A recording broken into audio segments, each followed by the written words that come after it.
Live from the city that never sleeps.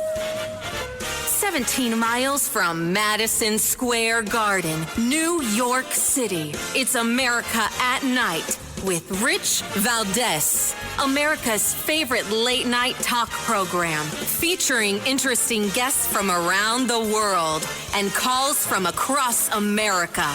And now, here is your host, Rich Valdez.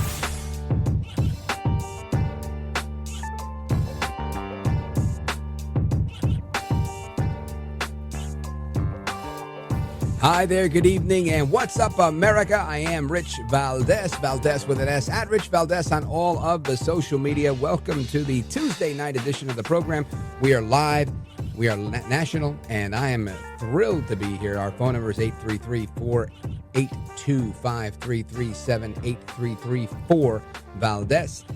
And we've got federal funds frozen, Trump freezing federal funds, and the court weighs in. We're going to get to that in a moment. Then you've got a buyout for federal workers. How about that? Not sure that that's been proposed before. And El Trompito offering everybody 7 months' pay to get out of Dodge. Beat it. Trying to drain the swamp. Love it. And, of course, an attempted firebombing on Bessent, the Treasury Secretary. We've got all of that stuff to unpack, plus a whole lot more. So stick with me. I got plenty to get through here. And later on tonight, we have also some discussion on RFK, his cousin saying all sorts of crazy things when 5 minutes before he's supposed to be testifying. I mean, you just can't make this stuff up. Anyway, let us begin with this quick tidbit I've got on the federal funds. I'll try that again. The federal funds being frozen. Listen to this.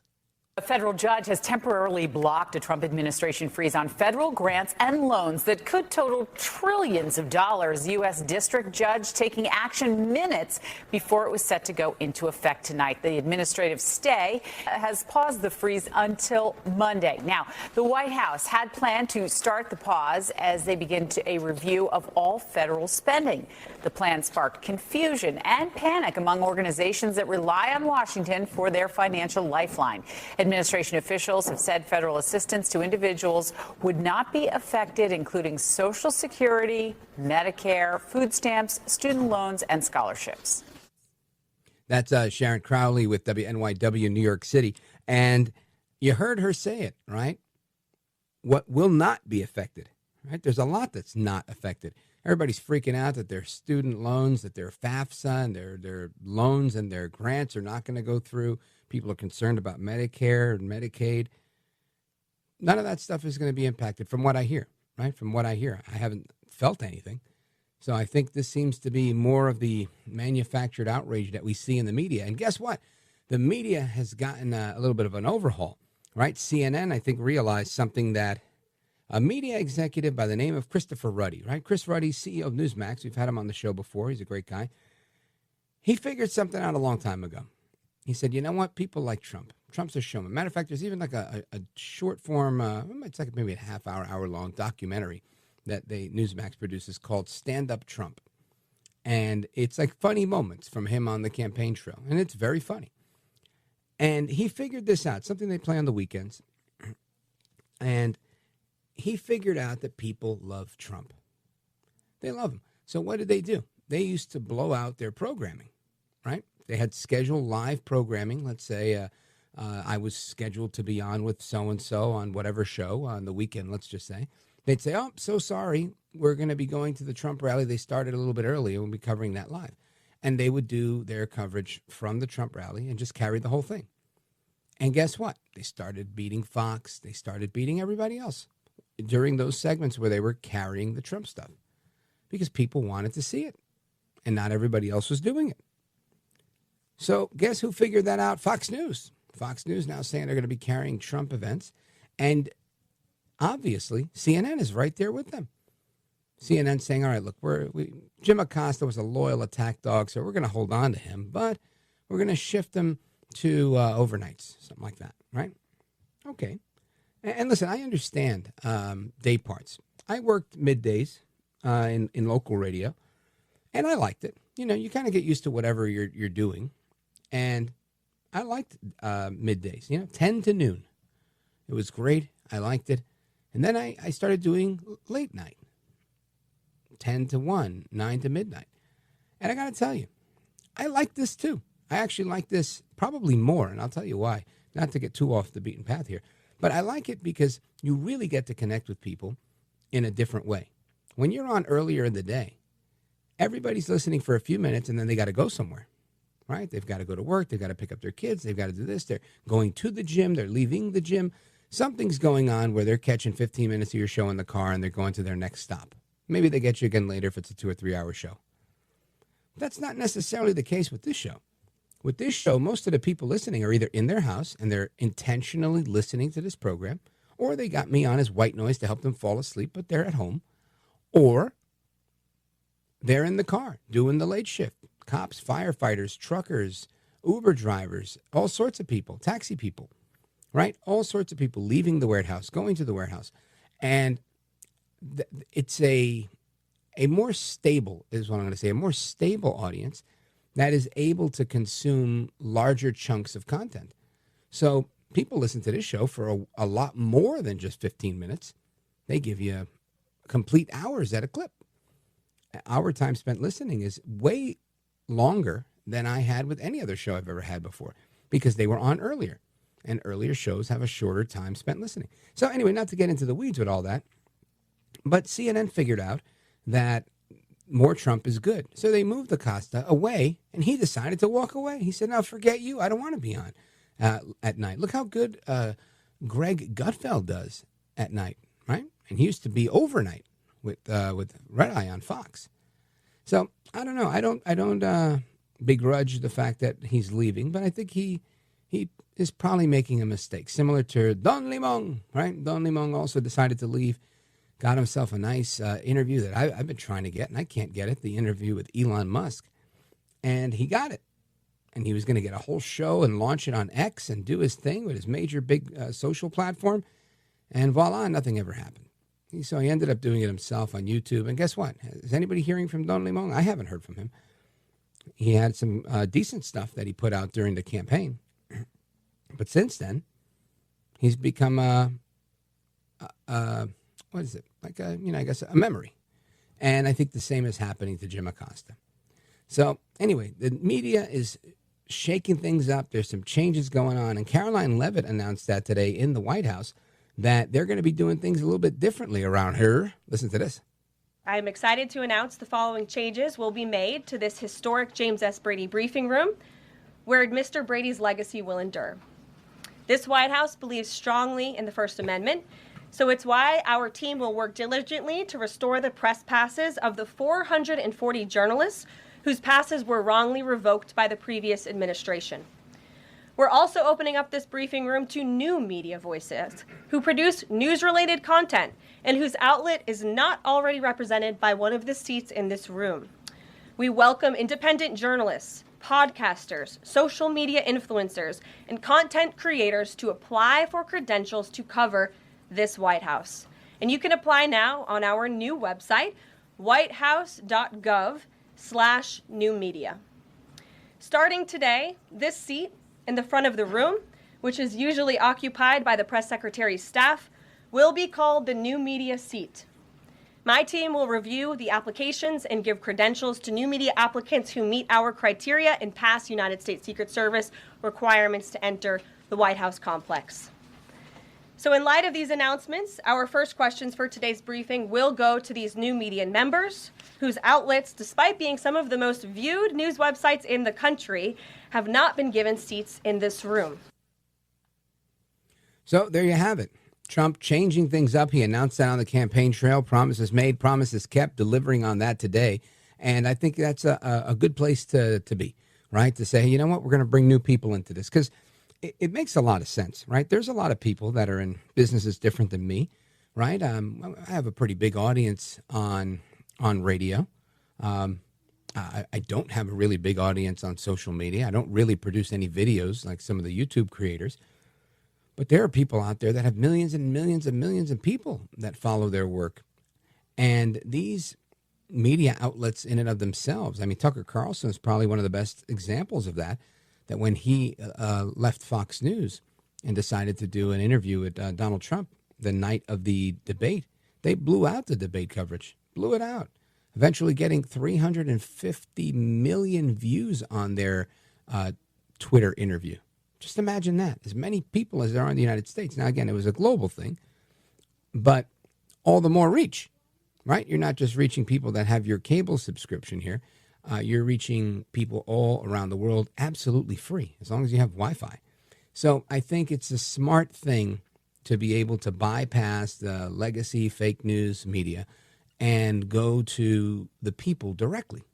I think it's a great thing. It's actually inspired me to maybe make a little more video content and, kind of ponerme la pila, as my mom would say, put your batteries in and get to work.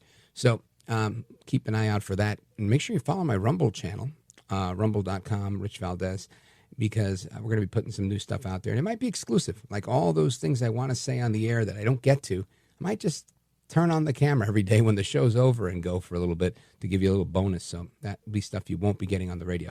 Anyway, I want to talk about Caroline Kennedy. Caroline Kennedy with some bombshell stuff tonight.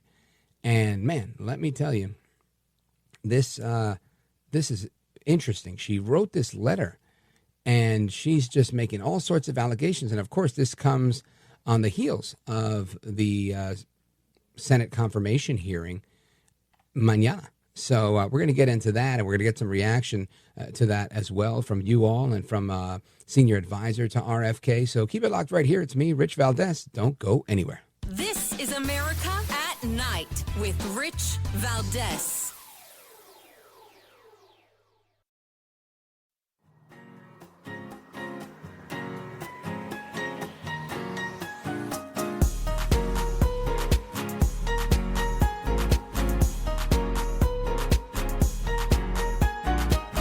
Well, thank you, Rich, and thank you for everything. I know you very well, and I listen, but I have a lot of people that listen, and they love your show, and I appreciate it very much. America at Night with Rich Valdez. I've known Bobby my whole life. We grew up together. It's no surprise that he keeps birds of prey as pets, because Bobby himself is a predator. He's always been charismatic, able to attract others through the strength of his personality, his willingness to take risks, and break the rules. I watched his younger brothers and cousins follow him down the path of drug addiction.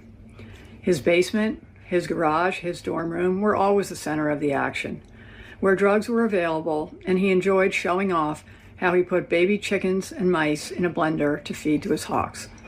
It was often a perverse scene of despair and violence. That was a long time ago, and people can change.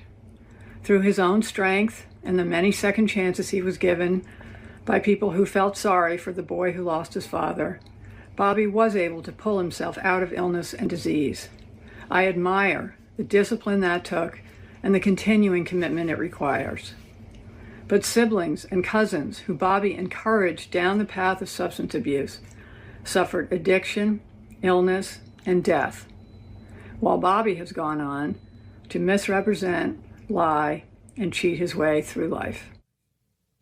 That is Caroline Kennedy, cousin of RFK Jr., Bobby Kennedy, the nominee for HHS secretary, who's facing a confirmation hearing tomorrow. And it comes as no surprise that they do this right now, right? 5 minutes before the whole deal, the 11th hour, to try and derail him.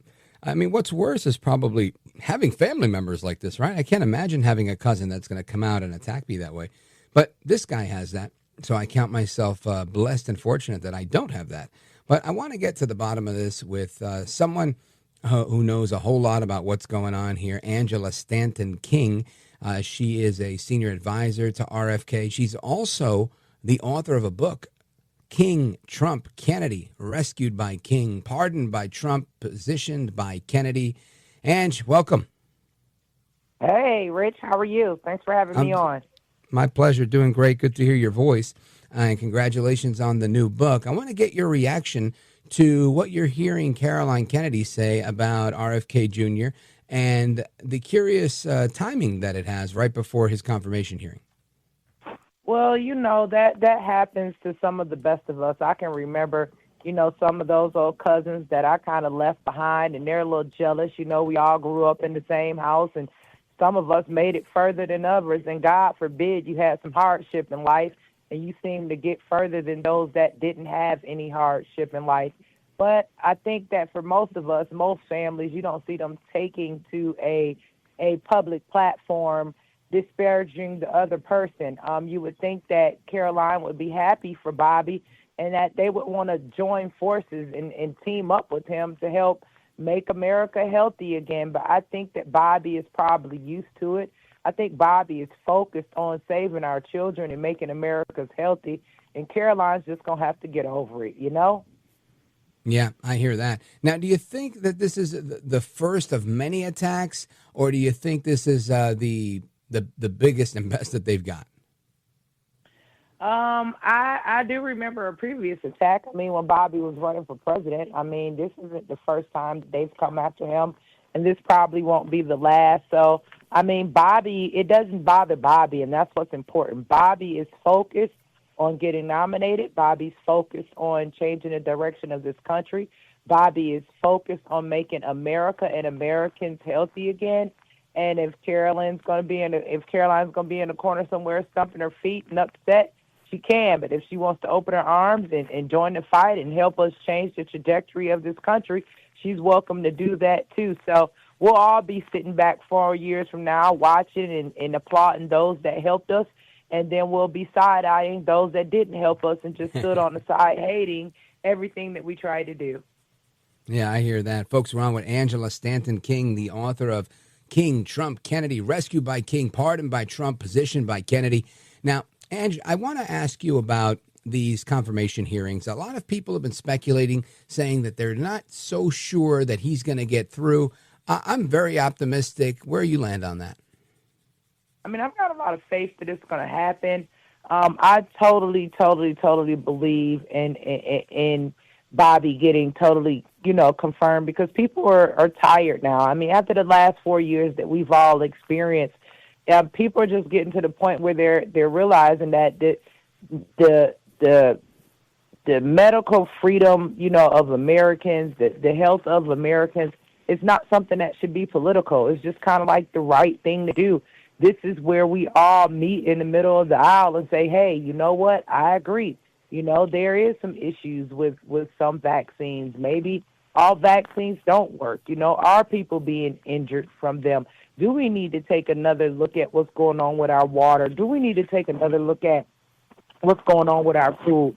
Is this contributing to health problems? Is this contributing to mental health problems? We all know America has a health problem, and we're all ready to address the issue. Because of that, I believe that Bobby is going to get more support than he could ever imagine. Folks, we're on with Angela Stanton-King. Now, Ange, I want to ask you to stick around for a couple extra minutes because we're up against a break here. Are you able to stick around, or do you have to go right now? I actually have several news hits lined up. I probably got about 5 more minutes, and then I've got to go. So if we can get it done in 5 minutes, I'm on. We probably won't, because the break is 3 minutes by itself. But folks, Angela Stanton-King, make sure you check out the book, King, Trump, Kennedy, Rescued by King, Pardoned by Trump, Positioned by Kennedy. Ange, we'll have you back real soon. Godspeed. Good to hear from you. Thanks so much. You bet. All right, amigos, we're going to continue the conversation with what happened with the federal funds being frozen today. Don't go anywhere. I'm Rich Valdez.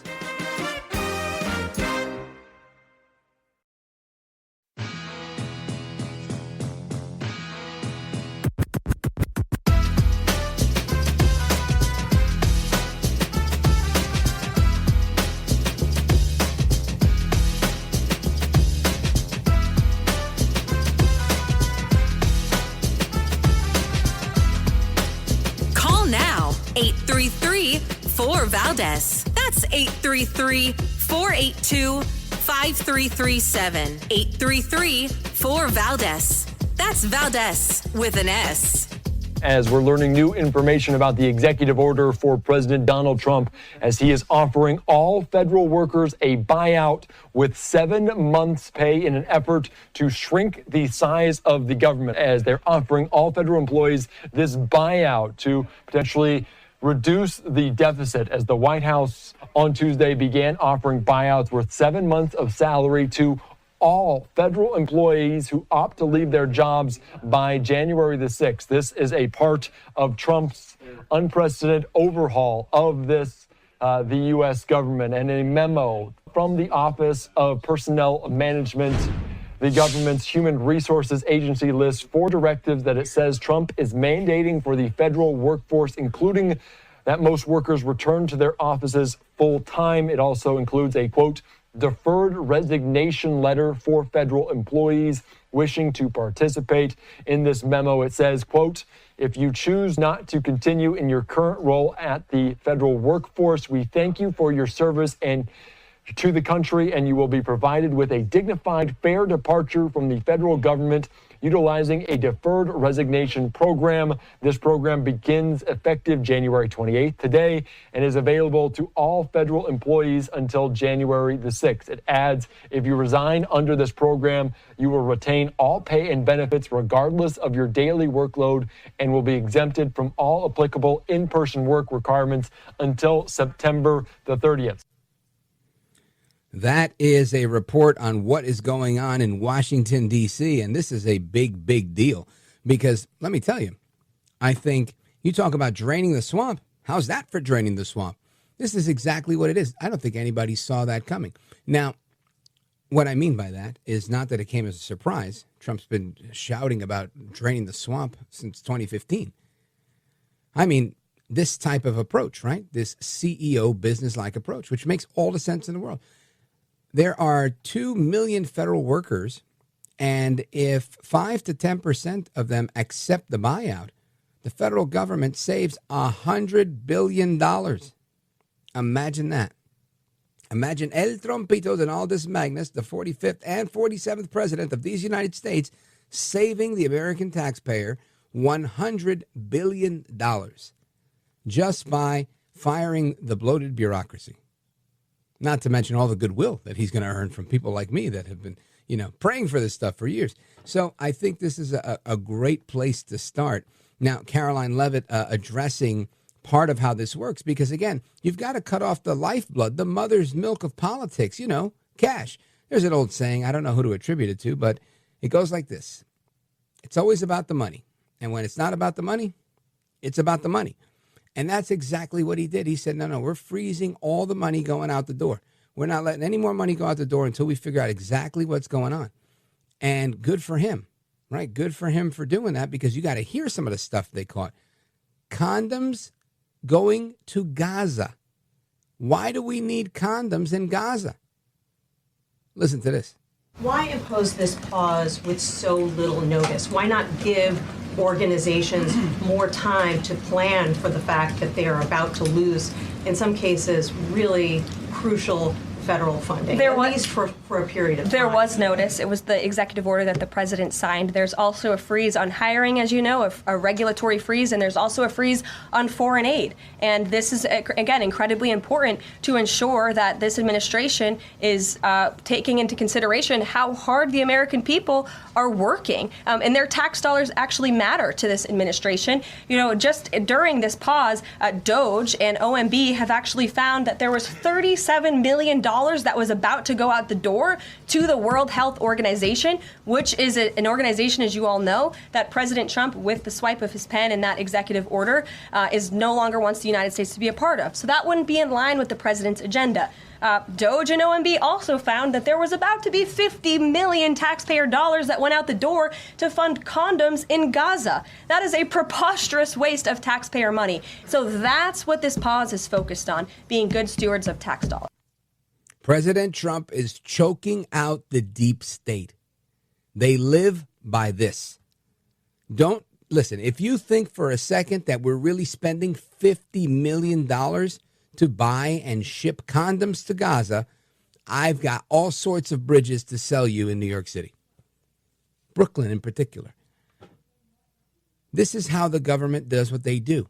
Their pet projects, their deep state activity, they skim money from this, they skim money from here. They lie about this program, this center, that center. It's all one big money laundering extravaganza.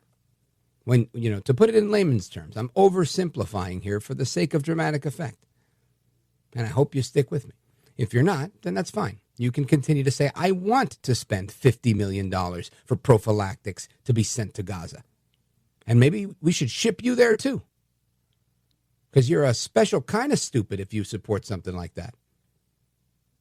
We don't spend $50 million sending condoms in the United States to any one particular place. And nonetheless, a place like Gaza, right, that is already war-torn. Unbelievable. This is exactly how you drain the swamp. Now, notice President Trump put out a plan the other day, and I played it on this program. It was a very, very, very, very long clip of audio. And it was a 10-point plan to eradicate the bureaucracy and shrink the size of government. And I remember number 5 or number 6 was, when necessary, incarcerate people who are violating the law. Now, I know there's a lot of people, I don't think they listen to this show, but I know there's a lot of people out there that are fanatics of President Trump, like I am, fanatics of America, fanatics of liberty, that become very zealous. I'm even going to say perhaps even overzealous, where we oversimplify certain things and we're willing to put every last person in prison, even without a trial, right?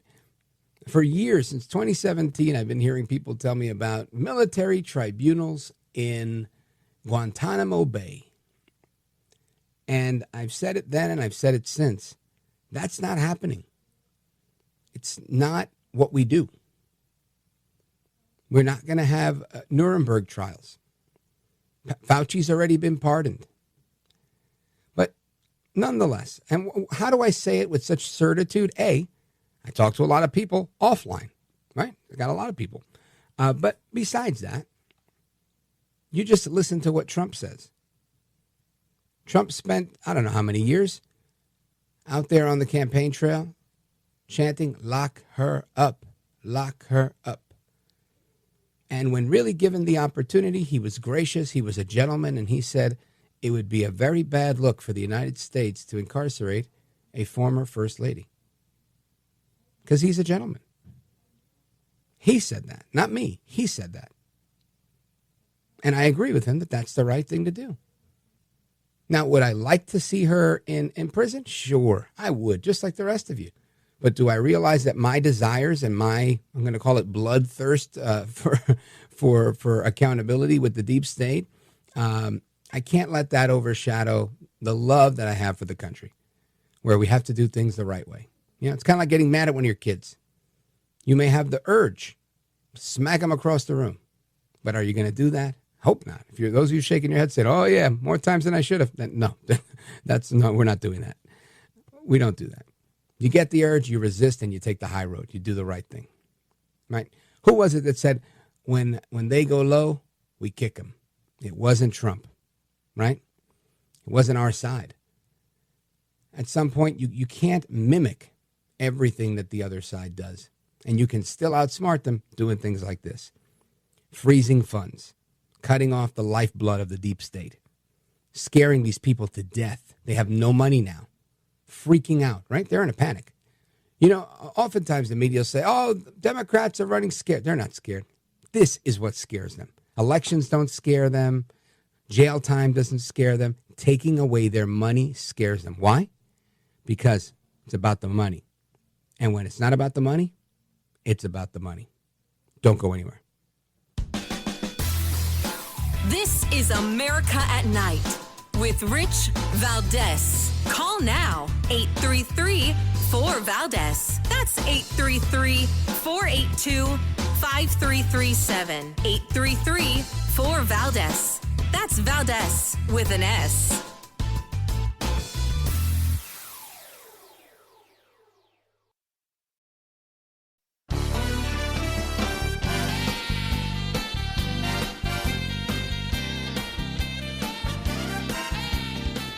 Now, 833-4VALDEZ. That's 833-482-5337. for Valdez. That's Valdez with an S. All right, amigos, welcome back, familia. About to get to your calls momentarily, but a couple more things I've got to cover. But the phone number, 833-4-VALDEZ. And Secretary Hegseth, the SecDef, the new SecDef on the scene. Congratulations to Pete Hegseth. He's a good man. He gave some remarks yesterday outside the Pentagon regarding accountability. Check this out. And today, there are more executive orders coming that we fully support on removing DEI inside the Pentagon, reinstating troops who were pushed out because of COVID mandates, Iron Dome for America. This is happening quickly.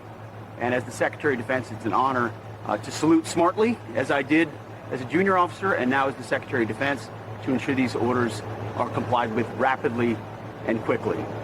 Every moment that I'm here, I'm thinking about the guys and gals in Guam, in Germany, in Fort Benning and Fort Bragg, on missile defense sites and aircraft carriers. Our job is lethality and readiness and warfighting. We're going to hold people accountable. We're going to hold people accountable. And the Pentagon announcing that they may revoke General Mark Milley's security detail, and they're going to be looking into if he should actually be demoted in his rank. That's according to a report.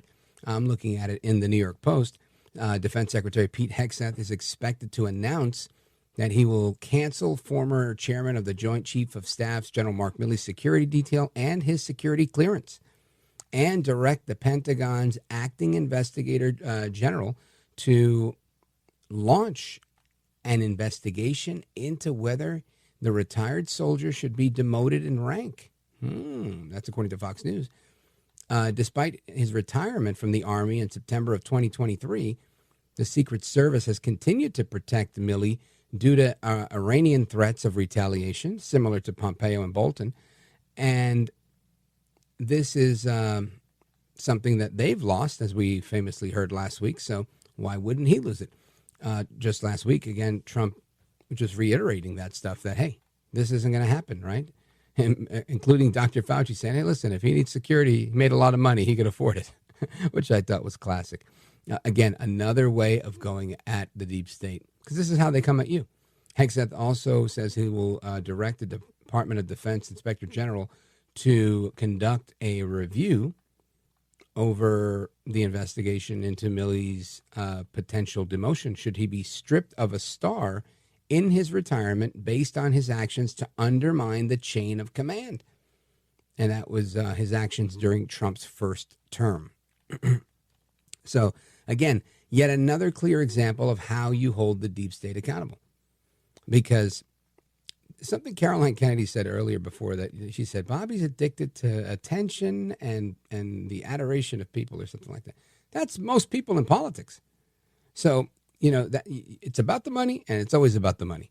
And secondary position, adulation, right? This is how it works.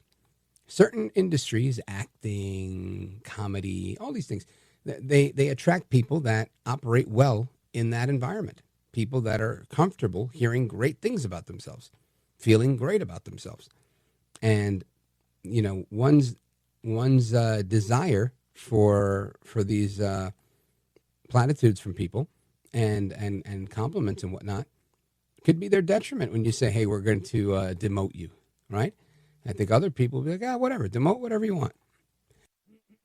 Excuse me, frog in the throat. So, again, outstanding move by Trump and the team doing what they have to do.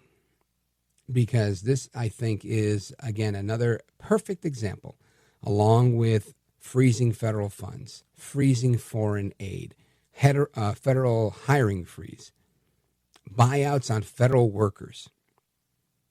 I mean, this is golden.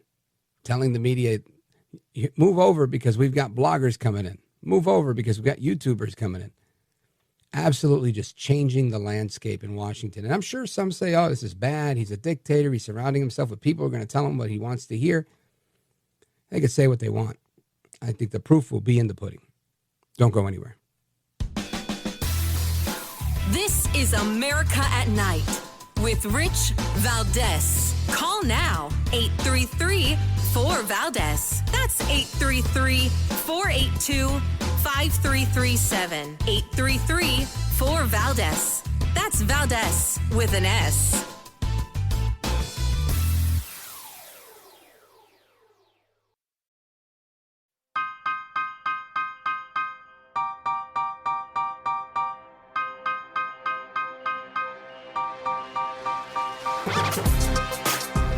He's brown, he's bald, and he's breaking it down. It's America at Night with Rich Valdez. Today, while he may encourage a younger generation to attend AA meetings, Bobby is addicted to attention and power. Bobby preys on the desperation of parents of sick children, vaccinating his own kids while building a following hypocritically discouraging other parents from vaccinating theirs. Even before he fills this job, his constant denigration of our healthcare system and the conspiratorial half-truths he's told about vaccines, including in connection with Samoa's deadly 2019 outbreak of measles, have cost lives. And now we know that Bobby's crusade against vaccination has benefited him in other ways too. His ethics report makes clear that he will keep his financial stake in a lawsuit against an HPV vaccine. In other words, Bobby is willing to profit and enrich himself by denying access to a vaccine that can prevent almost all forms of cervical cancer and has already been safely administered to millions of boys and girls. Well, look, I don't know that suing this vaccine company is going to stop it from being available. If it does, it does. But I can tell you that was where I drew the line. My kids had their initial vaccines, and when I went and they kept adding more and more to the list, and I was like, I only had like 4 or 5 when I was a kid. My kids were going on like 10, and still they were asking, and they said, now we have the HPV, and we have this, and we have that. Oh, it prevents cancer, and this and that. And I was like, I don't know anybody that that's getting these things in large number that we need to get vaccinated for it. So I opted not to, and that was the beginning of my journey many years ago when my kids were, probably 11, so probably 13, 14 years ago, with saying, what, I've had enough of your vaccines. Then I saw my dad. My dad would get the flu shot every now and again, and he'd get sick. And they were like, no, you're supposed to get sick because we're giving you old flu. And I was like, it's stupid. It's stupid that you're going to tell me this is to make you better, and we're going to make you sick. So I gave up on that too. And you know what? Been healthy as a horse since. So call me crazy. Anyway, I want to get into this Caroline Kennedy stuff with you all, the American people. 833-4-VALDEZ. Let's go to Lansing, Michigan. Check in with Ken calling us on WILS. Ken, go right ahead. Good evening to my brother of truth, Rich Valdez. Thank you, sir. Rich, this Caroline Kennedy sounds like the biggest jackass. How many years have you had to bring this subject up? And the day he's going to get confirmed to help save our children from some vaccinations they obviously don't need, he comes out with the biggest BS story. Yeah, he had baby predators in the basement in their very nice home, and I'm sure his mom just sat upstairs and listened to them baby chickens and mice get chewed up in a blender and didn't think nothing was going on down there. She kills me. So I'm just wondering what vaccination company she's behind and supporting. That's a great point, Ken. And I want to know, what is Caroline Kennedy doing to help America? What is she doing to make sure people live a little longer? I'm with you. I'd like to know more about what she's doing and what she's up to before we start looking at what's going on over here. And we should look, and we're about to look. He's going to get grilled in front of the Senate. Ken in Lansing, WILS. Thank you for your call, my brother. Open phones across America. Amigos, it's Rich Valdez. We're going to continue the conversation. There's more to come straight ahead. Brigadier General Blaine Holt joins us in the next hour. Don't go anywhere. I'm Rich Valdez.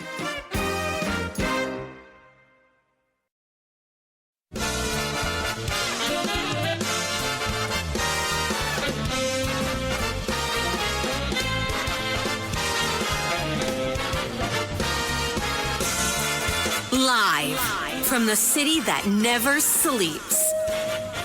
17 miles from Madison Square Garden, New York City. It's America at Night with Rich Valdez. America's favorite late night talk program, featuring interesting guests from around the world and calls from across America. And now, here is your host, Rich Valdez.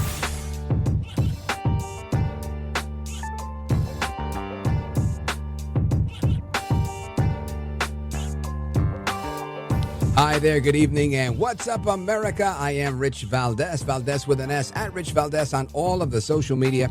Welcome to another hour of the program. Happy to be here with you, and we're live and we are national. If you want to join our late night national town hall conversation, feel free to give me a call, 833-482-5337, 833-4-Valdez. And President Trump has frozen federal funds. Everybody's freaking out about it. This is how you drain the swamp. When it's not about the money, it's about the money. Then he's offering 2 million government workers a buyout. Please go. I will pay you to leave. They have between now and the 6th of January of 2026 to quit their jobs and keep their benefits and pensions and whatever system that they've put into the buyout. Brilliant. Absolutely brilliant. I don't know how many of them will, quote unquote, self-deport from the swamp, but it's an option. And now that it's an option, you got to give them more of a reason to take it, like freezing the federal funds, like freezing foreign aid, like a federal freeze on hiring. Outstanding, right? I applaud El Trompito. This is great. Changing the landscape inside of the White House press briefing room, saying that they're going to now allow new media to be in there. So you're talking about podcasters and bloggers and others that are traditionally not considered the legacy media. And I love it. I love every last bit of this. Caroline Leavitt making that announcement earlier today. And another announcement that Caroline Leavitt made today was regarding the importance of these federal freezes, right? And how this was broadcast to everyone with previous executive orders. Listen to this. Why impose this pause with so little notice? Why not give organizations more time to plan for the fact that they are about to lose, in some cases, really crucial federal funding, at least for a period of time? There was notice. It was the executive order that the president signed. There's also a freeze on hiring, as you know, a regulatory freeze, and there's also a freeze on foreign aid. And this is, again, incredibly important to ensure that this administration is taking into consideration how hard the American people are working. And their tax dollars actually matter to this administration. You know, just during this pause, DOJ and OMB have actually found that there was $37 million that was about to go out the door to the World Health Organization, which is an organization, as you all know, that President Trump, with the swipe of his pen in that executive order, is no longer wants the United States to be a part of. So that wouldn't be in line with the president's agenda. DOJ and OMB also found that there was about to be 50 million taxpayer dollars that went out the door to fund condoms in Gaza. That is a preposterous waste of taxpayer money. So that's what this pause is focused on, being good stewards of tax dollars. $50 million for condoms in Gaza. Man, I God bless Caroline Leavitt. I could not do that job. I could not do that with a straight face. I would be laughing my butt off. Imagine that. Imagine me in there, my shiny bald head. Ladies and gentlemen, welcome, good morning, greetings. President Trump said blah, blah, blah.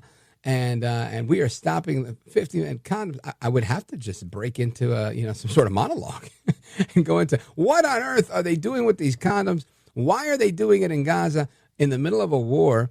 And why are we paying for it? Well, this is how the swamp does what they do.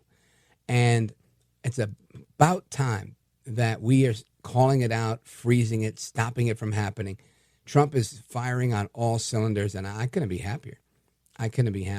Also, getting his people confirmed. They said, oh, you won't confirm this one. Oh, you can't confirm the other one. Oh, you can't confirm Bessent. He's gay. Listen to this. The yeas are 68. The nays are 29. The confirmation is confirmed. Under the previous order, the motions to reconsider is considered made and laid upon the table, and the president will be immediately notified of the Senate's action. So Bessent is confirmed. Secretary Bessent is now the Treasury Secretary, And it didn't take too long for somebody to say, I don't like this guy. I want to firebomb this guy. Check this out. The Capitol Police Department investigating after a man was stopped at the entrance. He claimed to have a knife and a Molotov cocktail. The man was stopped on the outside of the building on the East Plaza, according to Capitol PD. Visitors probably noticed a large police presence. The bomb squad was called out during the part of the afternoon. It all happened not too far from the Smithsonian Arts and Industries building. The suspect was taken into custody. Now, his identity has not been released, and officials are pursuing charges of unlawful activities. Nobody was hurt. And all of this comes after another police response recently when Capitol PD says it arrested a man armed with a gun after he attended a tour of the Capitol. All that from the national desk.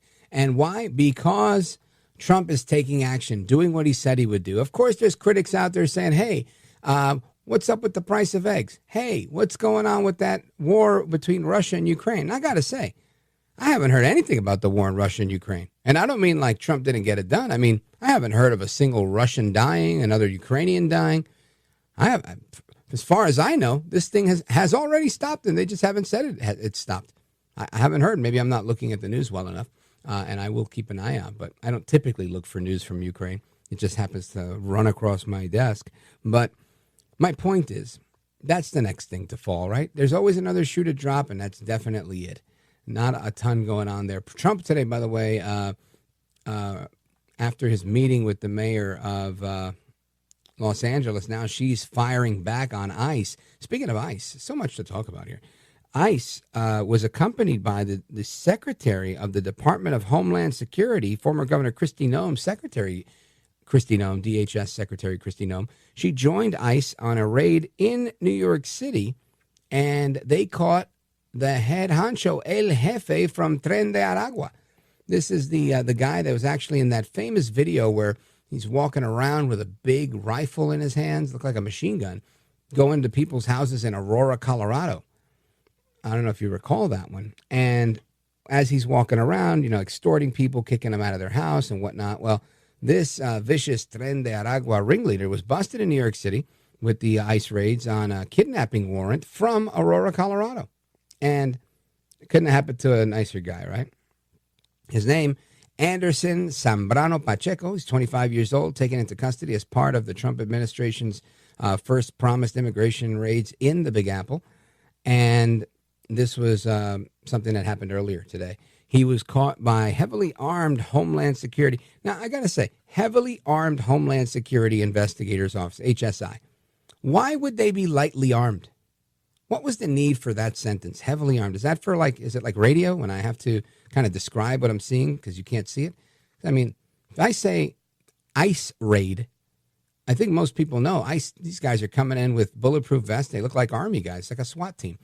I don't know. Maybe I'm being overly critical here, but I feel like they're adding heavily armed to make it sound like it's a goon squad. No, it's what they do. HSI is the goon squad. Right? You don't want to mess with those guys. Those are the guys that go after the traffickers. Anyway, he was caught by these heavily armed officers when they stormed an Ogden Avenue apartment building in the Bronx very early this morning, the building across the street from PS 11. So good thing they did it before school started. Kudos to the men and women of ICE, Department of Homeland Security, HSI, and everybody else in federal law enforcement that is helping to make America great again. I got to tell you that the stories that are out there, the misinformation, the maligning of character, the way people are just making stuff up, right? There are people out now making fake videos, like Hispanics going, I voted for Trump and he's doing the wrong thing. He sent my grandmother. No, he didn't. He said he was sending everybody back home. So clearly, if you voted for Trump, you were looking for that. You weren't opposing that.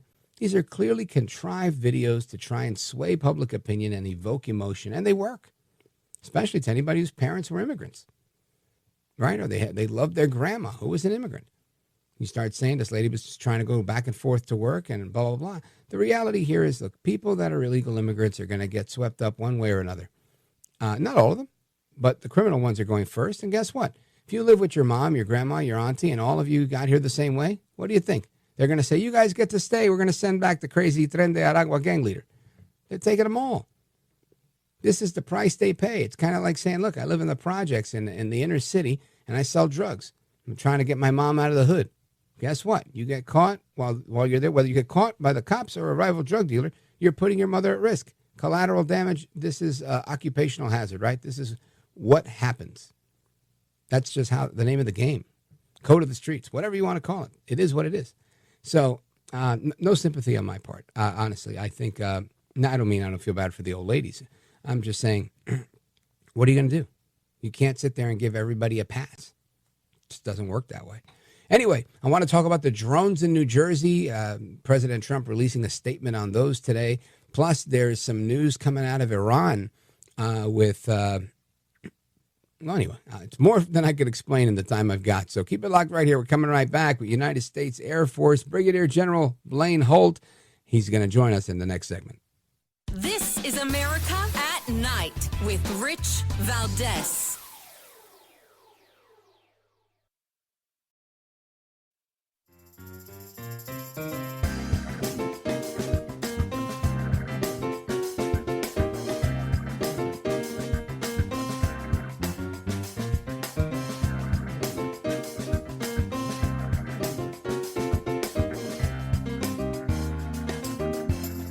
You are educating the public, and the public is getting good information if they listen to your show. America at Night with Rich Valdez.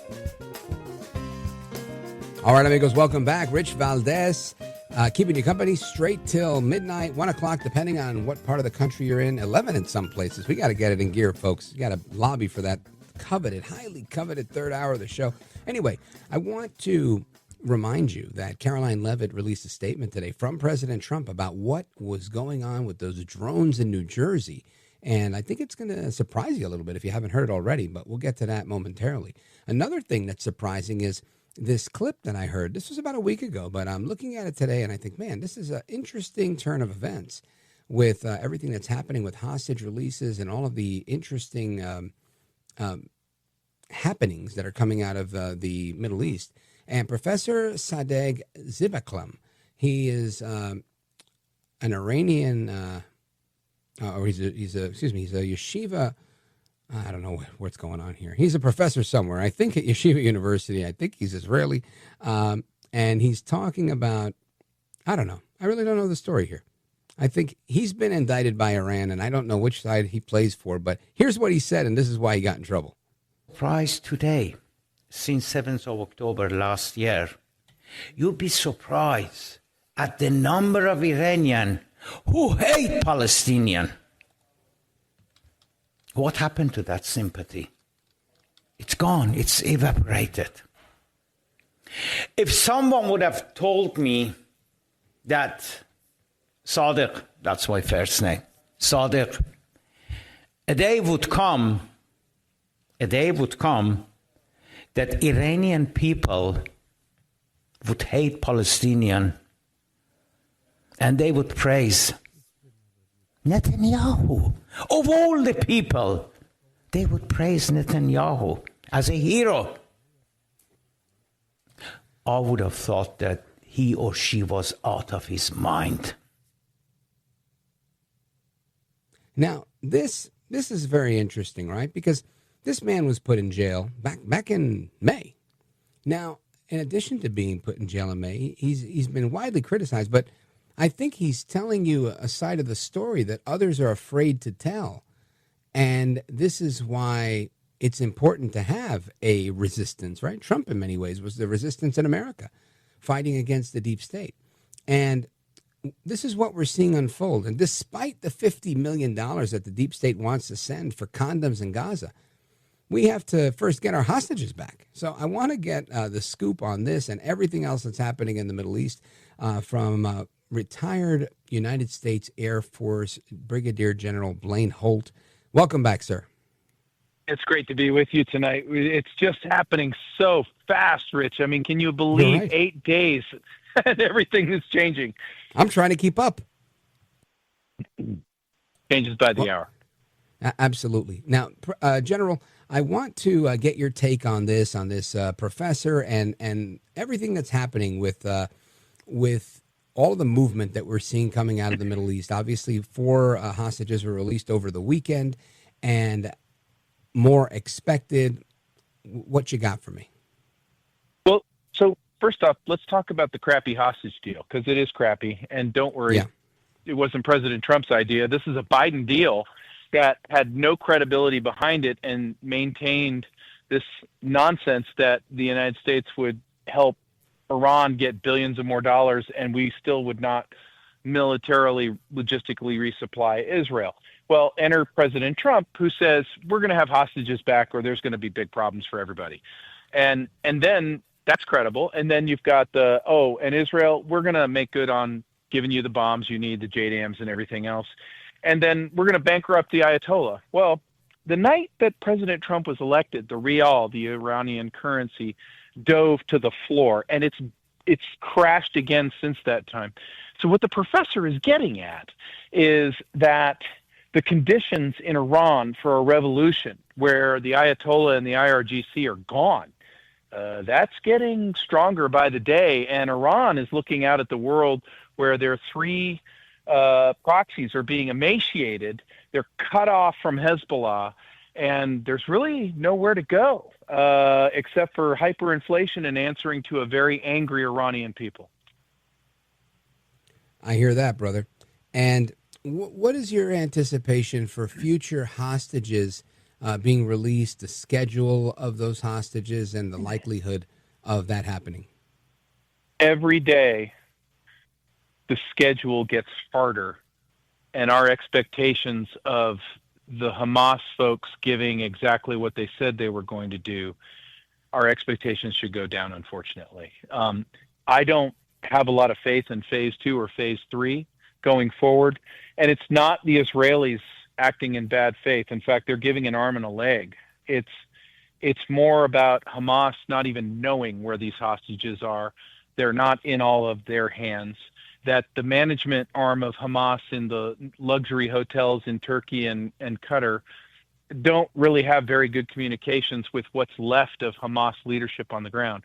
What I can tell you is 2 days ago, when they let Palestinians, so-called innocent Palestinians, back into northern Gaza, they smuggled uniforms and weapons in there, and they were standing on top of cars and buildings within 5 seconds.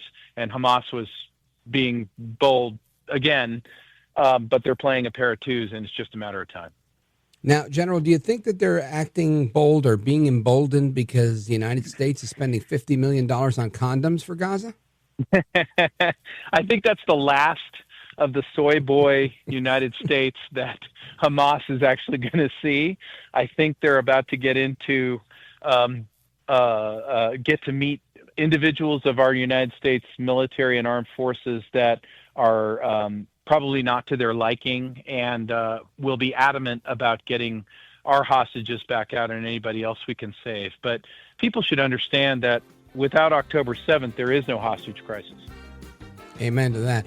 Folks, keep it locked right here. We're coming right back with our guest, Brigadier General Blaine Holt, former Deputy Representative to NATO for the United States Air Force. We're going to talk about the drones in New Jersey and so much more.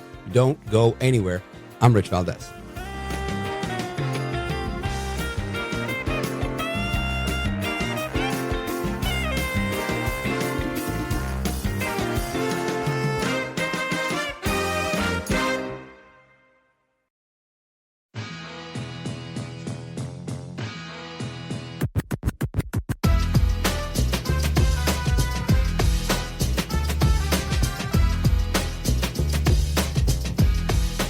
The best guests, the best opinions. This is America at Night with Rich Valdez. And before I turn to questions, I do have news directly from the President of the United States that was just shared with me in the Oval Office. From President Trump directly, an update on the New Jersey drones. After research and study, the drones that were flying over New Jersey in large numbers were authorized to be flown by the FAA for research and various other reasons. Many of these drones were also hobbyists, recreational, and private individuals that enjoy flying drones. In time, it got worse due to curiosity. This was not the enemy. This was not the enemy, says President Trump through his spokesperson, Caroline Leavitt, in the White House press briefing room. I want to know, is this the truth? Is this fake, phony fraud? What is going on? Is he covering for something Joe El Baboso Biden did? Is this classified? And that's all they can say. I got so many questions. I want to bring our guest back in. Brigadier General Blaine Holt, retired from the United States Air Force. He was the deputy representative to NATO. He's a Newsmax contributor and a regular on our program. General, what's going on here? Well, I have some questions.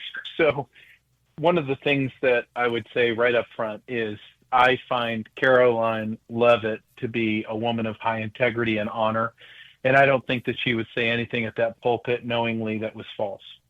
And I don't think the president would either. That said, I also don't believe the story. And the story comes out of the bowels of the FAA, who dutifully told them what to say at the pulpit. And nobody's going to accuse our president or Caroline of being aviation experts or experts in Part 107 of the FAA code and licenses and drones. And if the FAA wants to produce those licenses on every single one of those drones, we'll be happy to look. But I'm sorry, it's not the information that I'm operating off of. And I do believe that there is a percentage of those drones that are not of our country, and that they were involved in surveillance missions. And I'm sorry to tell you that it's not just New Jersey, it's all 50 states, and they're going on as we speak tonight. In fact, I got an email last night from a very trusted person in my world who reported that they can see them over Butler, Pennsylvania, where the president was shot at. And they're very persistent. Let me ask you this, General. More to come. Because I can't help but think that there are a lot of people in this new administration that are working diligently to make America safe again. And if there are drones flying overhead in every one of our states, why isn't our government doing something to stop them? Or are they allowed to be there? Well, I think some of them are allowed to be there for, like Caroline said, hobbyist or commercial purposes, but it's not all that way. First off, let's get to where these things could be coming from. The Chinese own now farmland in almost every single state now, mostly near military bases, and they've been caught several times trying to surveil military bases with drones. And so that's a lot of what this is. The ones that concern me are the ones that are being reported to be of car size or RV size, because they can have payload capability. They can deliver things besides just cameras that take pictures of But aren't those just hobbyists with big drones? I don't know of a hobbyist who has a drone the size of a car, but I'm up for being told wrong in the comments of anything. General Holt, you don't understand. I've got an RV and I put 4 propellers on it and it flies just fine. That will be fine. And you have a Part 107 license. I just don't think so. And I think what's going to end up happening is President Trump and Caroline Leavitt will probably have an update for us down the line here as they learn more. And I think they will learn more, because don't think that in 8 days the deep state is gone. They're very much there, and there are many Biden Obamaites in place still reporting garbage. I mean, look at everything that Pete Hegseth's going through with my own beloved service, the Air Force, right now. Yeah, tell me more about it, because I know he's doing his thing, and he's talking about maybe demoting Milley. But tell us what's going on behind the scenes. Well, Milley is a separate and apart subject and needs special treatment that involves the law, and that's great. But when Secretary Hegseth, has a nice ring to it, said he laid out his 5 points for the Pentagon, one of them was removal of DEI. So the Air Force, in a very insubordinate way, went overboard to show their disdain for that order. They actually removed courseware that deals with our African-American Tuskegee Airmen who had the Red Tail Squadron in World War II, and we laud and we celebrate and we honor that legacy, because those brave pilots served under horrible racial circumstances. And then also the women aviators who, the WASPs, who flew and ferried bombers to the fight from the States. They stood that down as a obstinate, in-your-face reaction to Hegseth's arrival. And what I would say is it's going to take a lot, and it's going to take a massive root canal of the Pentagon to eradicate this. All right. And I think that this is not going to be a quick fix, right?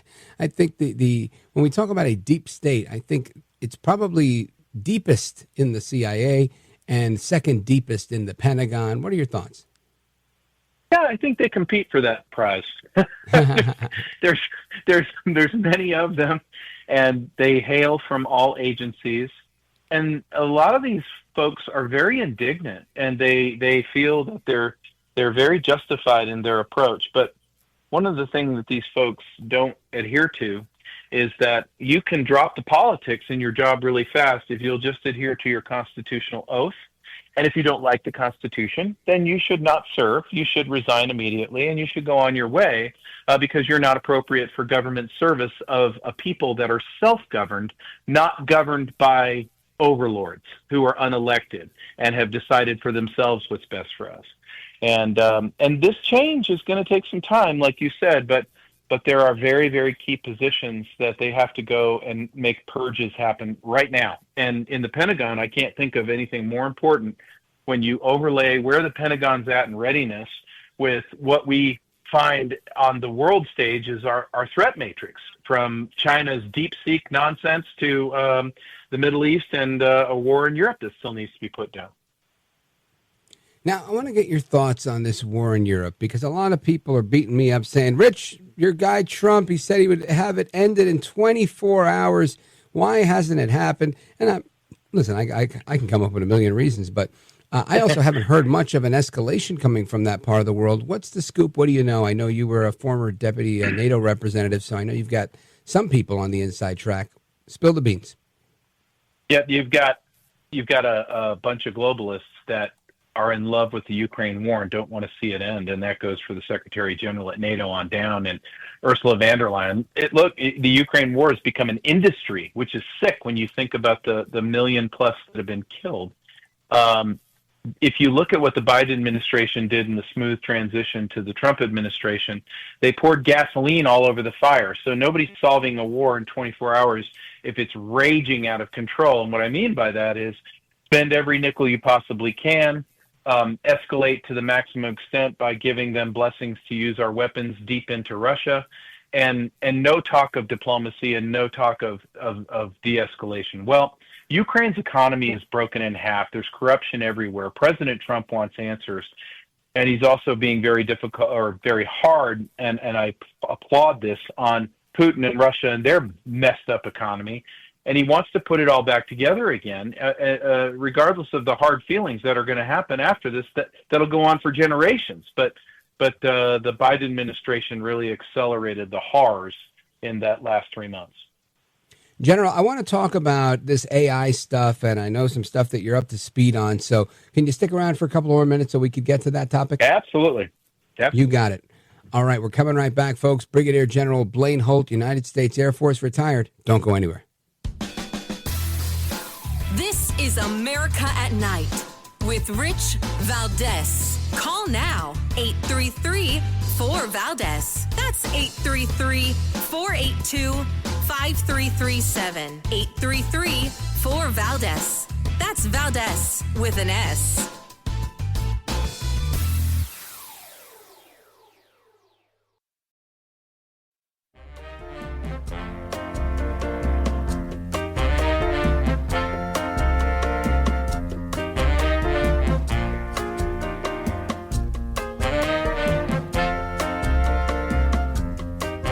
Congratulations on just an amazing show. I know you've worked so hard in the industry, and nobody deserves it more than you do. So I'm happy to see you really succeeding here. It's awesome. America at Night with Rich Valdez. The release of DeepSeek AI from a Chinese company should be a wake-up call for our industries that we need to be laser focused on competing to win, because we have the greatest scientists in the world. Even Chinese leadership told me that. They said, you have the most brilliant scientists in the world in Seattle and various places. But Silicon Valley, they said, there's nobody like those people. This is very unusual when you hear a DeepSeek, when you hear somebody come up with something. We always have the ideas. We're always first. So I would say that's a positive. That could be very much a positive development. So instead of spending billions and billions, you'll spend less and you'll come up with, hopefully, the same solution. Under the Trump administration, we're going to unleash our tech companies and we're going to dominate the future like never before. That is President Trump talking about the DeepSeek platform. And there's been a lot of talk about this. Some say it's the best thing ever. Others are saying it's not our friend. General Blaine Holt, what say you? Yep. So I do understand where President Trump has to give himself as much decision space and really diplomacy space. So he's not going to hammer the Chinese the way I'm about to. But I believe that DeepSeek is nothing more than the smuggling under the Biden administration of 100,000 H100 NVIDIA cards that they were forbidden from getting under the chip sanctions. And I believe that they stole software from our own AI developers here. You're not going to hear that anywhere because nobody wants to get foul of China for hope that they might do something nice. But I'm here to tell you that the more and more you appease an enemy, and they are an enemy, the more that you're going to get what you don't want. So what is DeepSeek? DeepSeek is now the world's leading AI engine. And I want to remind everybody that you probably shouldn't be downloading that app, because if you do, and when the Chinese get quantum computing and you mix the two, there is nothing to stop them from cracking every single password you have, every single bank account you have, and you really would do well to stay away from DeepSeek. Now, if I took that same application and I took DeepSeek and I cross-hatched it with, a directed energy satellite, what kind of weapons of war do they have now? Because that's how they view those things. We look at AI as, cool, it's going to give me a new recipe for pot roast, and I'll make a cool picture of my favorite pickup truck. That's not where the Chinese, I'm sorry, that's a foul. That's not where the Communist Party is. So the Communist Party views this as a major weapon of war, and they now have it in their hands. And to the Chinese people, I would say Happy Year of the Snake and Happy Chinese New Year. Woo! Well, thanks for holding back and mincing lots of words, General. So this stuff is Huawei 3.0, right? It's TikTok 10.0, on steroids. 10.0. Yes, it is. So then why dance with the devil? I think that there's going to be a lot of working out behind the scenes diplomatically, and President Trump will be using carrots and sticks, not just verbals in the press about tariffs, about the Chinese influence in this world, and whether we're going to be working things out or not. I think he's going to give Xi Jinping a lifeline if he'll only take it, because the Communist Party is sitting on zeros. They have destroyed their economy. They can't feed their people. They can't put gas in their cars. They're destroying their environments. They can't drink their water.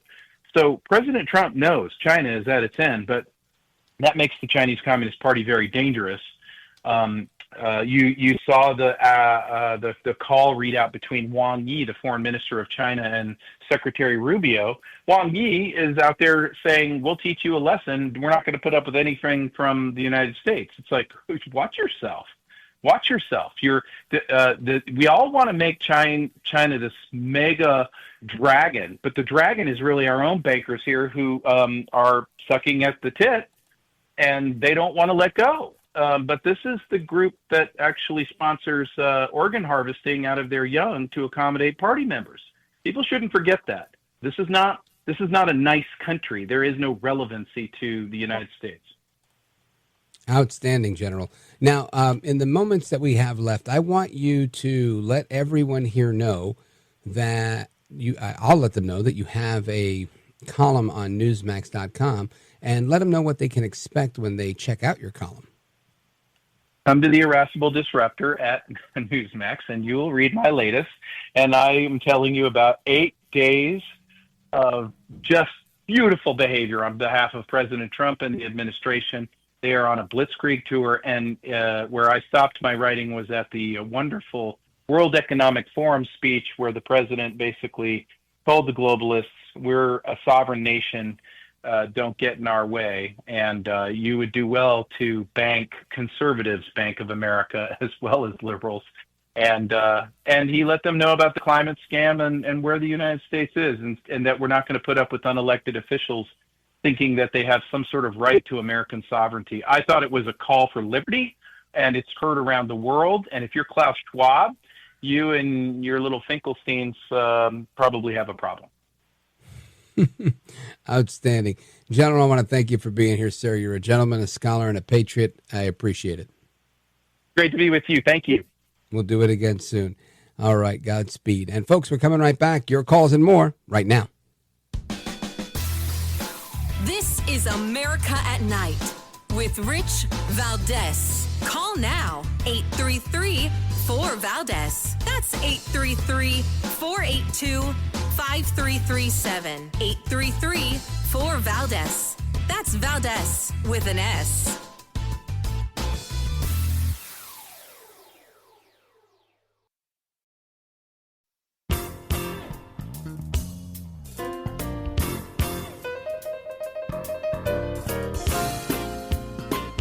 Rich Valdez, who again will do a fine job, and I know you'll enjoy listening to him. This is America at Night with Rich Valdez. All right, amigos, welcome back to the phones. We go 833-4-VALDEZ. Let's go to Larry, Myrtle Beach, South Carolina, WRNN. Go right ahead. Yeah, I like the way Donald Trump, he's dabbling a little with being like a socialist. You know what I mean? So? He's putting the hammer down.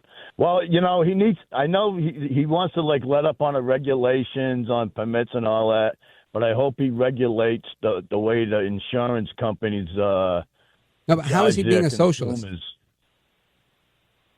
I don't know. It's like, you know, still. Well, you're the one that said it. You know? If you don't know, who's going to know? What?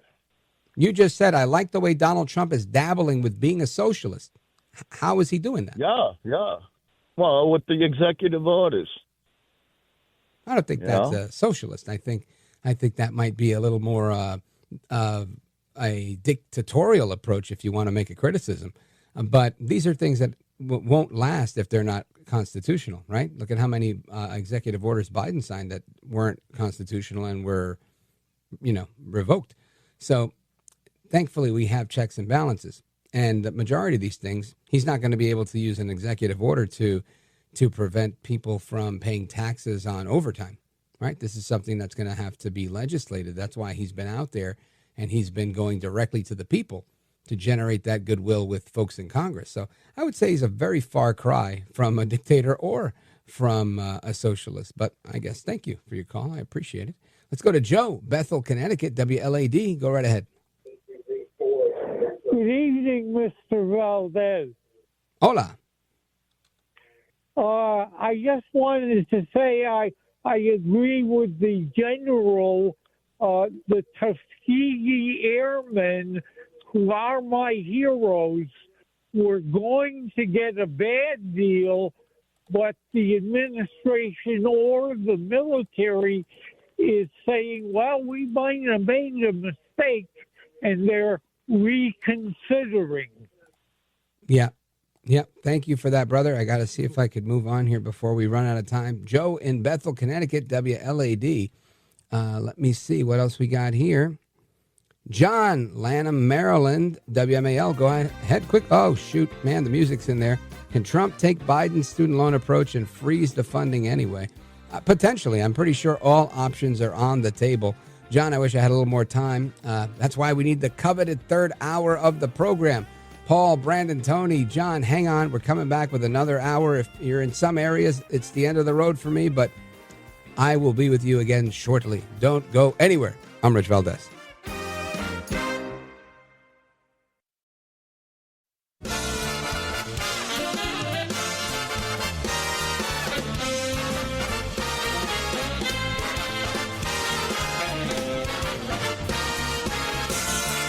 Live from the city that never sleeps. 17 miles from Madison Square Garden, New York City. It's America at Night with Rich Valdez, America's favorite late night talk program, featuring interesting guests from around the world and calls from across America. And now, Here is your host, Rich Valdez.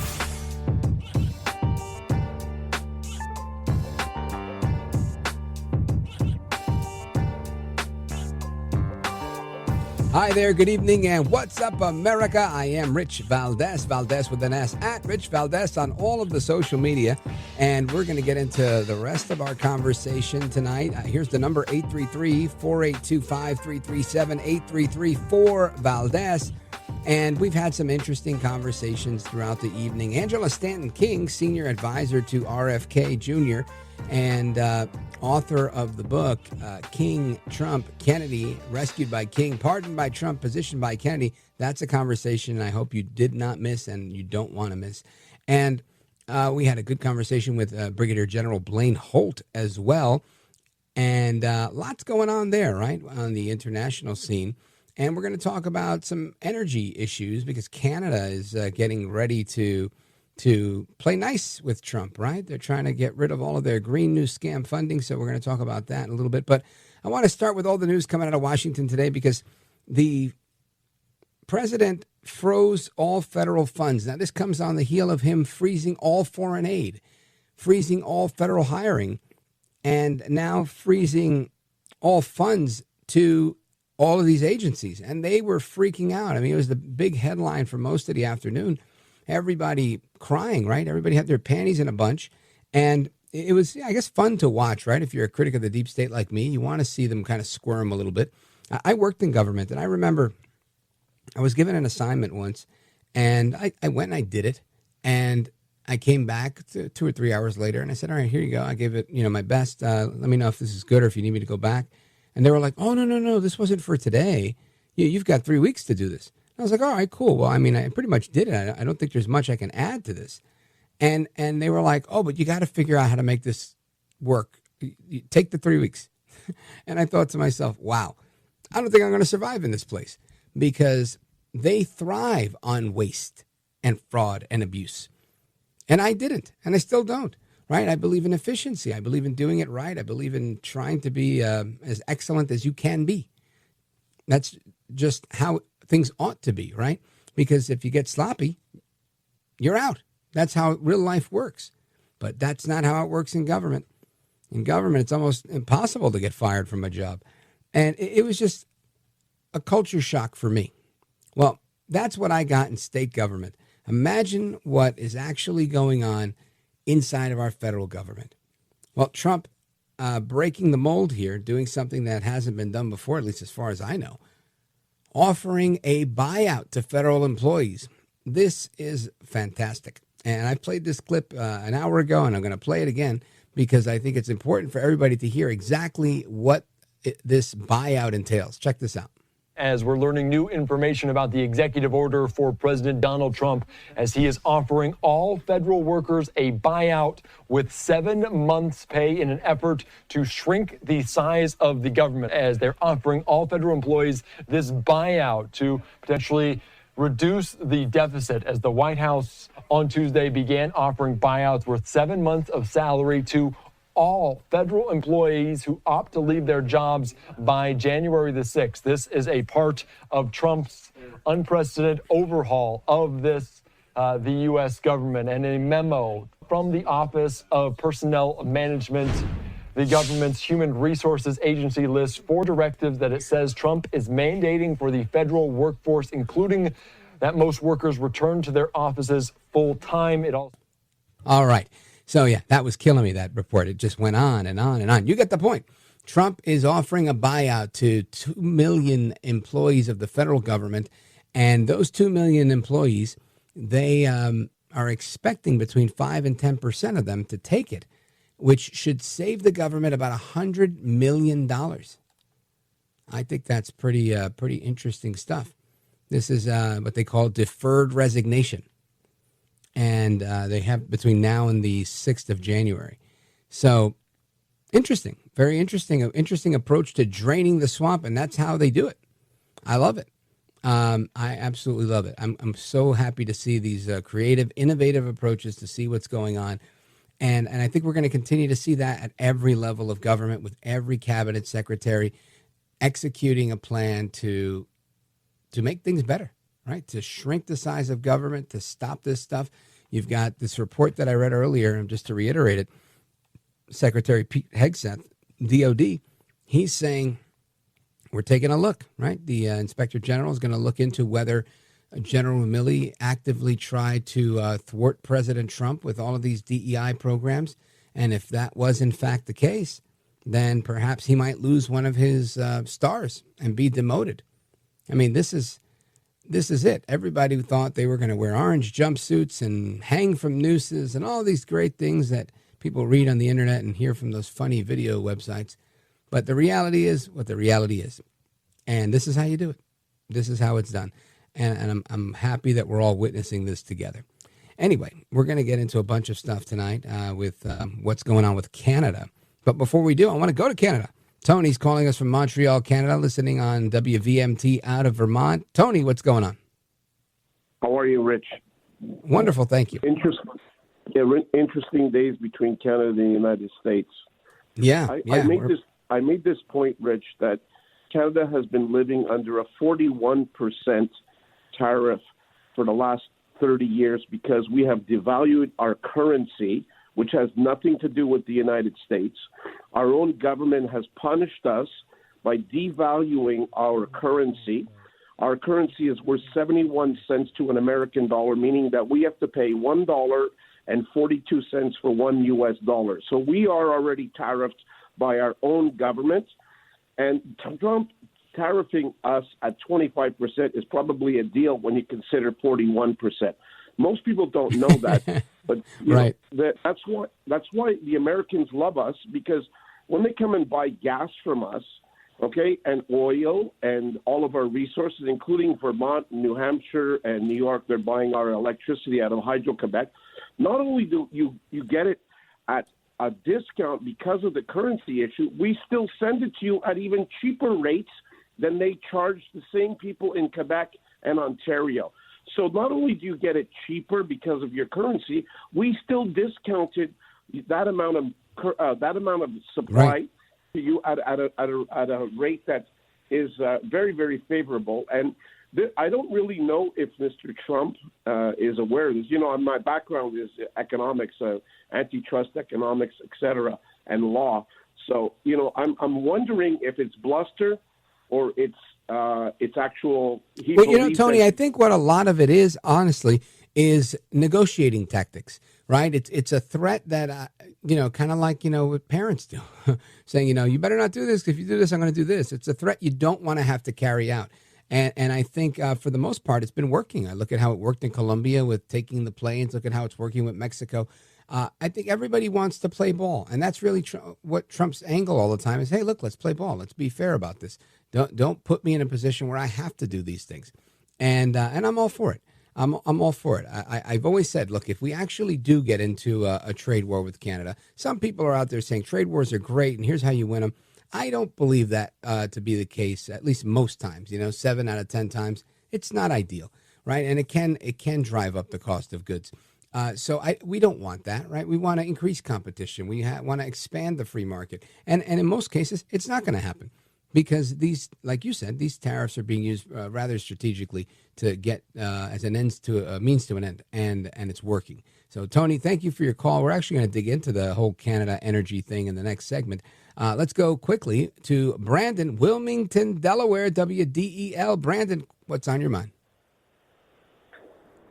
With Rich, Bryce, you know, it's interesting. I'm listening to all of this interesting stuff about the Donald doing what he does best, and that's making things work again. And I just find it interesting coming from the president's state, the president's state, that we're about to see with what's happening with these freezes all over the nation that, you know, we're giving the American people their country back, and we're doing it by being good stewards. And so I just think it's interesting, and kudos to the Donalds. Amen to that. Brandon Bryce, everybody. Good to hear from you, brother. I got to take a pause right here, but it was great to hear from you, and hopefully we'll get to talk again soon and have you on the show. Brandon Bryce calling us from Wilmington, Delaware, WDEL, a former colleague of mine from the Christie administration, active with the Republican Party in Delaware. Shout out to Brandon Bryce. And folks, we're coming right back. We're going to talk about this energy flow with former Congressman Isaacs. Don't go anywhere. This is America at Night with Rich Valdez. Call now, 833-4-VALDEZ. That's 833-482-5337. 833-4-VALDEZ. That's Valdez with an S.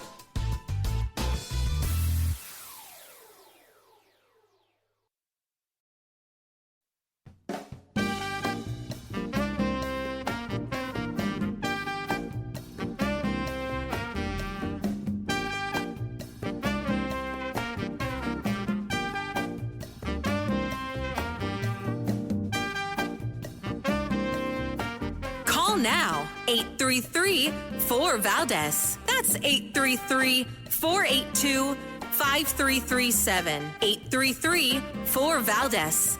That's Valdez with an S.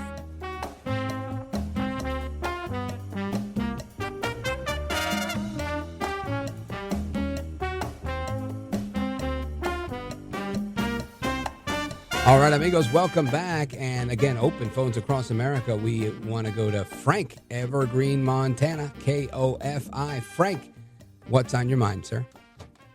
Hey, Rich. Yes, I'd like to be a devil's advocate for Bobby Kennedy Jr. Yes. It's about this raptor that he has. It's what his cousin calls it, or is that his sister Caroline? His calls it. His cousin, yeah. His cousin, yeah. He calls it, as a predator. They're not a predator. These falcons are great animals. They keep our shorelines, our harbors free of wharf rats. They go after voles and cause these little. They tunnel through the earth and destroy golf courses. They get under houses, and that brings in the other vermin. That leads holes for other mice to get in, and pestilence starts, and we just don't have enough. It's just we're ruining this planet. You're saying it, so it's part of the natural ecosystem of things. You betcha. Yeah, I guess I can go with that. I mean, everybody needs one, right? And I believe that. I believe in the big fish eating the little fish, right? For years, I've always heard people say, you got to be careful how you comport yourself because there's always going to be somebody bigger and badder than you. And in my head, I always thought to myself, I'm sure that's true. And that's when it's your time to get your butt kicked, right? That's just how it works. The big fish always eats the little fish. Everybody has their role to play, either to kill or be killed, right? Or eat or be eaten. And that's kind of how the food chain works. I agree with you. Now, tell me your thoughts on everything that's happening with these federal freezes, the federal freeze on foreign aid, a federal freeze on hiring, and now a federal freeze on funding the government itself. It's necessary. It really is. I think it's we've got too big of a government that it's going to implode unless we start reining it in. It's insane. We just don't need a system of assistance to the systems of the systems of systems and assisting affairs anymore. It's just we have to get. Well, right now, Caroline Leavitt just released in the White House a little earlier today that we are offering $50 million in assistance to buy condoms for those in Gaza. What do you think about that, Frank? Oh, good gosh. I'm not making that up. That's real. Yeah, it's terrible. It really is. I don't know. Speechless, right? Just me too. I don't know what to say about that one. Frank in Evergreen, Montana, KOFI. Thanks for the call, my brother. I appreciate it. And, it's so true. A lot of these things that we see coming out of Washington are crazy.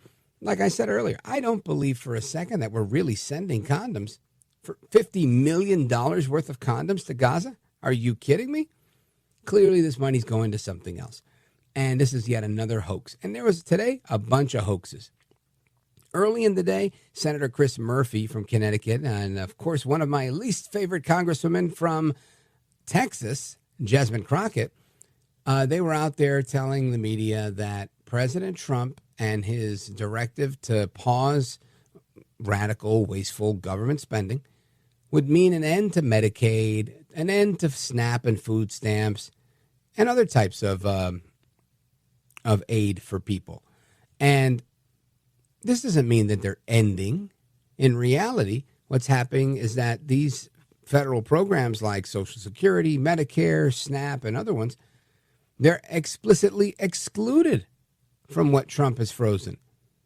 And that was made clear by Press Secretary Caroline Leavitt and a memo that they put out from OPM, right? I'm sorry, from OMB. But nobody cares. It was really focused on unnecessary spending, DEI, the Green New Scam, non-governmental organizations that undermine the national interest, et cetera, et cetera, et cetera. All of those are what this directive is focused on. Yet, your friends in the fake news media will have you believe otherwise. And everybody was up in arms. Let me see another one here. Oh, this is a good one. Governor J.B. Pritzker, Democrat from Illinois, and the folks at one school in Chicago, in particular, the chief education officer for Chicago Public Schools, her name is Bogdana Chukumbwa. She said, no, it's Chukumbova. She says that ICE went to an elementary school on the south side. Matter of fact, this actually never happened. Listen to this. Immigration and Customs Enforcement agents showed up at Hemline Elementary School. School staff followed CPS established protocols. They kept ICE agents outside of the school and contacted CPS's Law Department and CPS's Office of Safety and Security for further guidance. The ICE agents were not allowed into the school and were not permitted to speak to any students or staff members. Here is the bottom line. Our students and staff are safe. Our protocols were followed. Again, that is Bogdana Shkumbova. She is the chief education officer for Chicago Public Schools, and it turns out she was wrong. There were federal agents there, but this was not a raid. It was the United States Secret Service, and they were there on a completely unrelated matter, not related to immigration at all. In actuality, the U.S. Secret Service had sent agents to the school to investigate a threat against a government official, and that's what they do, right? It had something to do with the TikTok ban, believe it or not, and that's why they were there. So that information coming out on Friday, and I didn't hear much apologies from J.B. Pritzker and whatnot because the damage was already done. They were out there doing what they do best, being fakes, being phonies, and being frauds. And there's plenty more that are out there, right? You've got Caroline Kennedy saying all sorts of things about Bobby Kennedy Jr. and so much more. The music means I got to take a quick pause, but we're going to come back. Lots on the agenda. We will continue the conversation. Keep it locked right here, folks. Open phones across America with me, Rich Valdez. Don't go anywhere.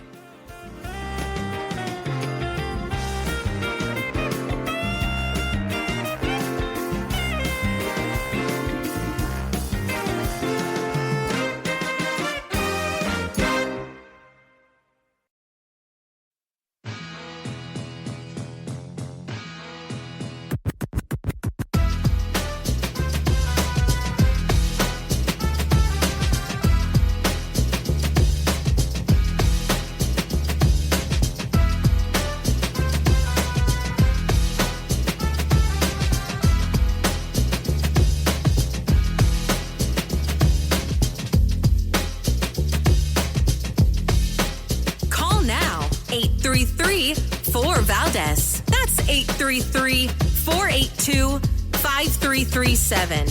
833-4Valdez. That's Valdez with an S.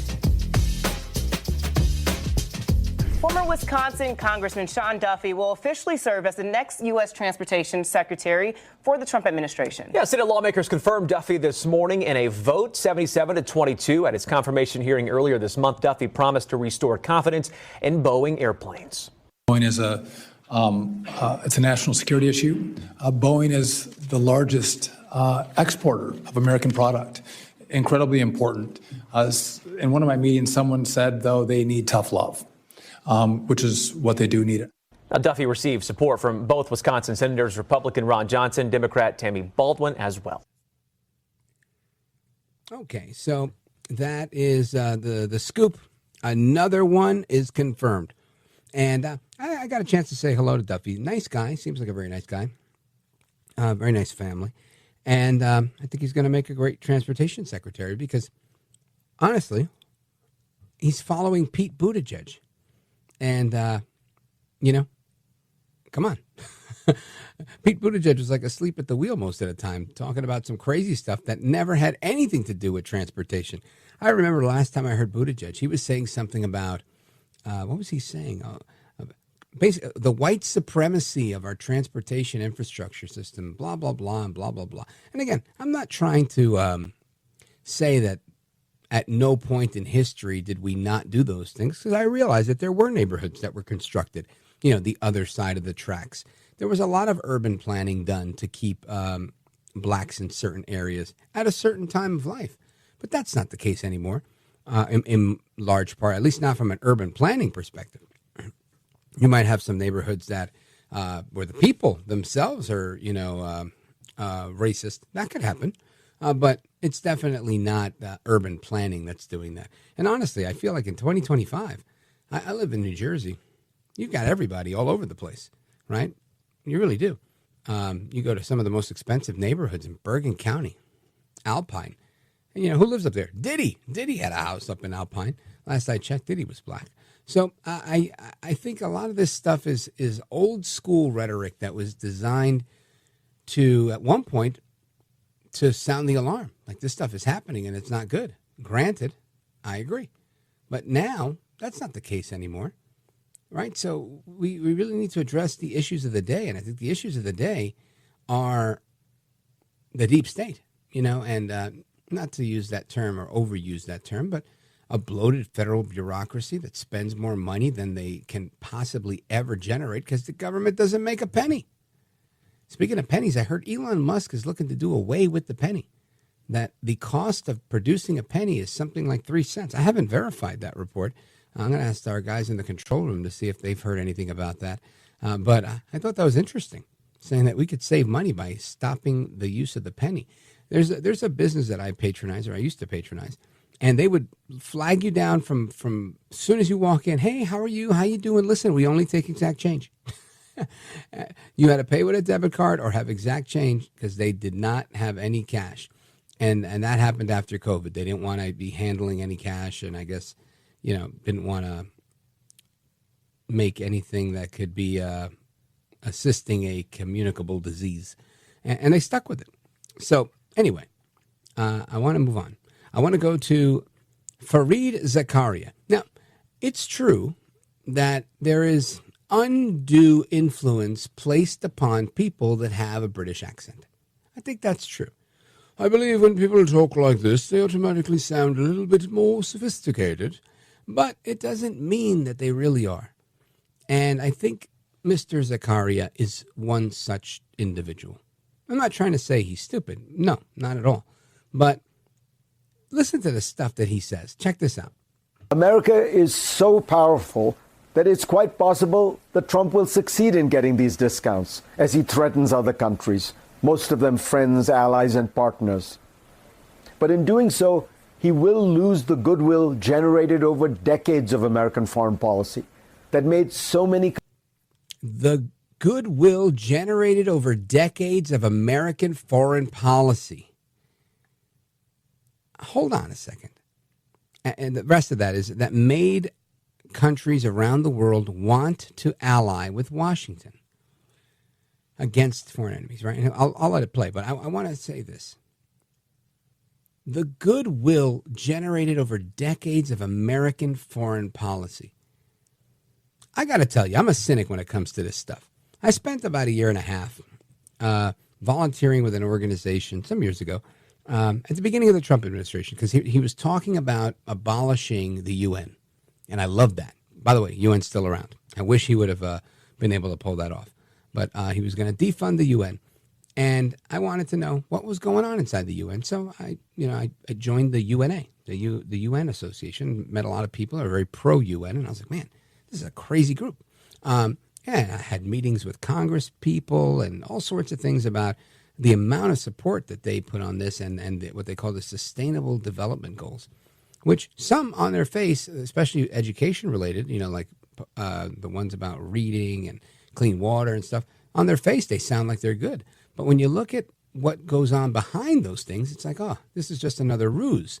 Anyway, long story short here is there is no goodwill generated over decades of American foreign policy. Just look at the most recent instance. Was there any goodwill between Israel and the United States during the administration of Joe Biden? Do you think that they were just not tolerating? That's all they did. They tolerated Biden. They weren't goodwill toward Biden. He was definitely not goodwill toward them. And that is our strongest ally in the Middle East.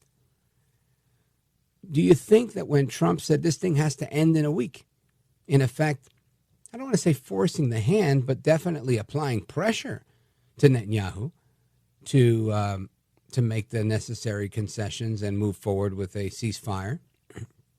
Do you think then that this was goodwill? I don't think I could say it's goodwill. I don't think it was bad will. But my point is, I'm sure he felt a certain kind of way.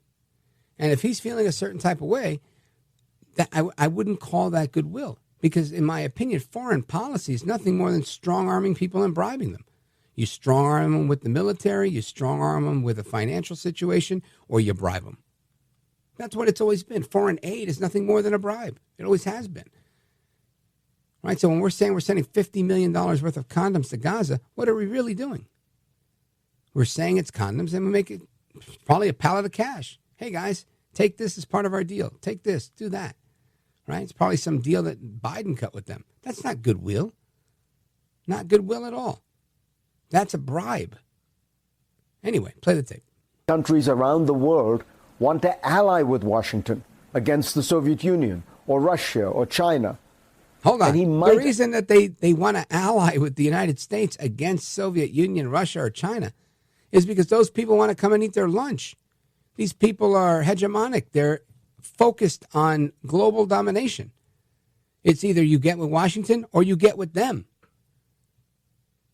Foreign policy, in my opinion, and it may be a cynical opinion, is nothing more than getting locked up and going to jail.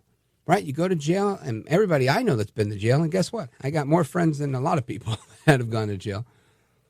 They all tell you the same thing when you're doing a long time. There's no Bloods and Crips, they're just the blacks. There's no MS-13, Latin Kings, etc. They're the Hispanics. It's not the bikers and the Nazis. It's the white people. Everything is separated by race.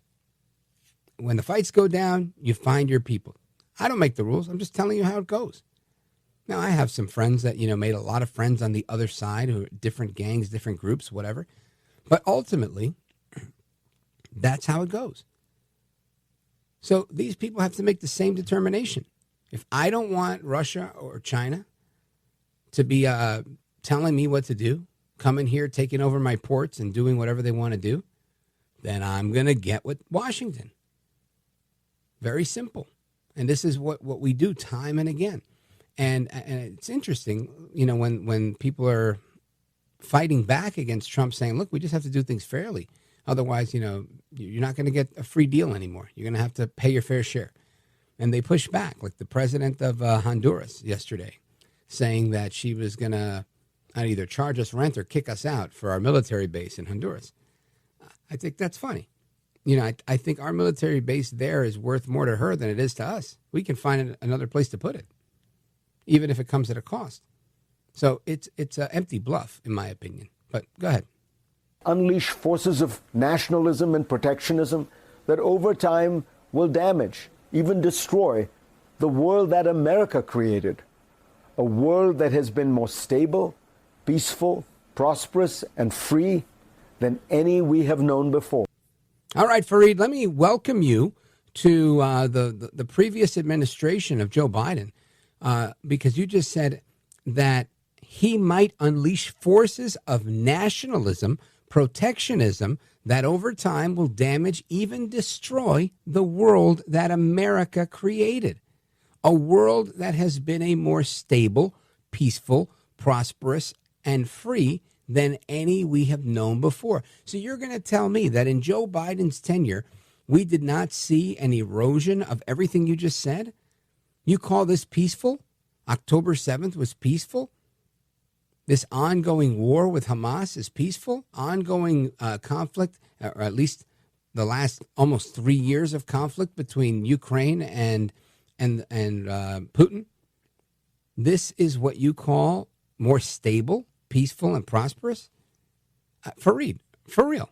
Like, I wish you were here with me to answer this. If you're listening or somebody who knows Fareed Zakaria, please have him listen to this. And if he cares to answer, I'd love his thoughts on how he could say that Trump coming in and trying to, reenact the Abraham Accords, trying to make peace in the Middle East, is somehow Trump destabilizing things with the forces of nationalism and protectionism. I get the nationalism and protectionism critique because of the tariffs, saying you got to build here. Whenever you say America first, that's what they say. But come on, at the end of the day, it seems like we're looking at an alternative set of circumstances. I don't know. Anyway, I'd love your thoughts on this. Give me a call, 833-482-5337, 833-4-VALDEZ.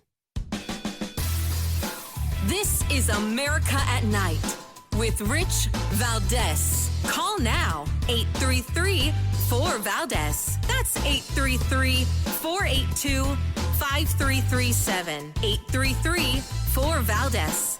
That's Valdez with an S.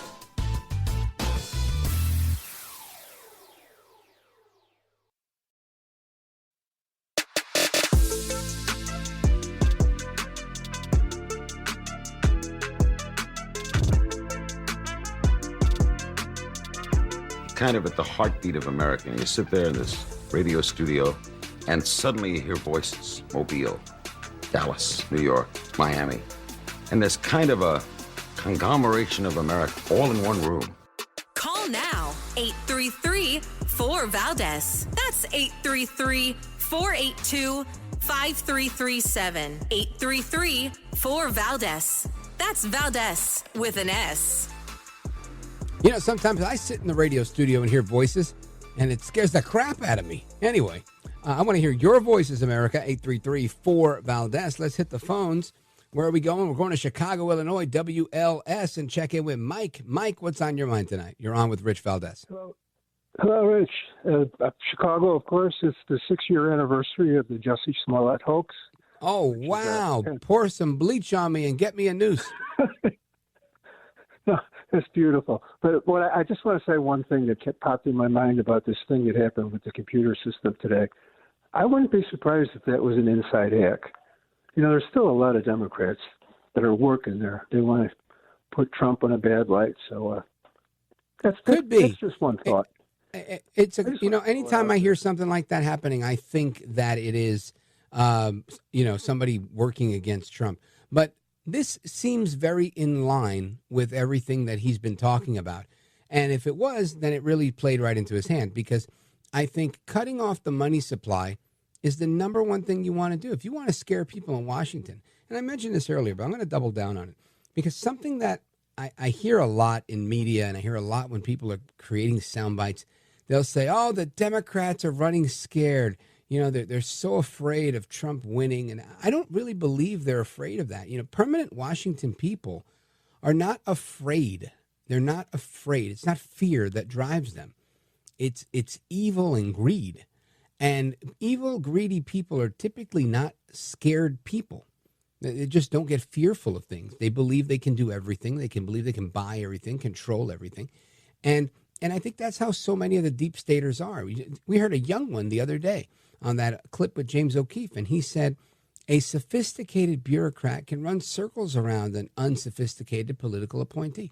There is a degree of arrogance and hubris that they bring to the table that prevents them from being scared, because they think they know everything.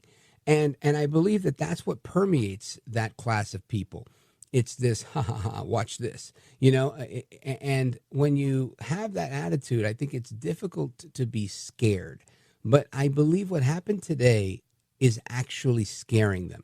I do believe that the deep state people, the bureaucrats that rely on federal cash that they get from this budget through funneling money, saying it's $50 million for Gaza, condoms, all that crazy stuff.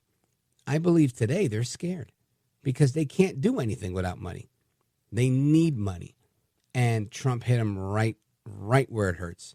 So I'm really happy about that. But thank you. A very good observation. Thank you for the tidbit today being the anniversary of the Jussie Smollett hoax. That's excellent. That's funny. We should have done a little bit with that. Mike, Chicago, Illinois, thank you for your call, my friend. And let me see. Where do we go? We're going to go to a quick break, and we're going to come back, and we're going to hear a little bit about condoms for Gaza. Don't go anywhere.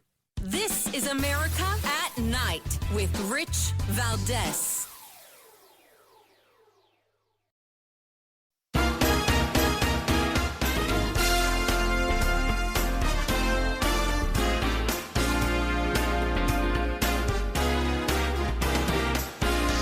Seconds to go on the clock. You got to be very brief.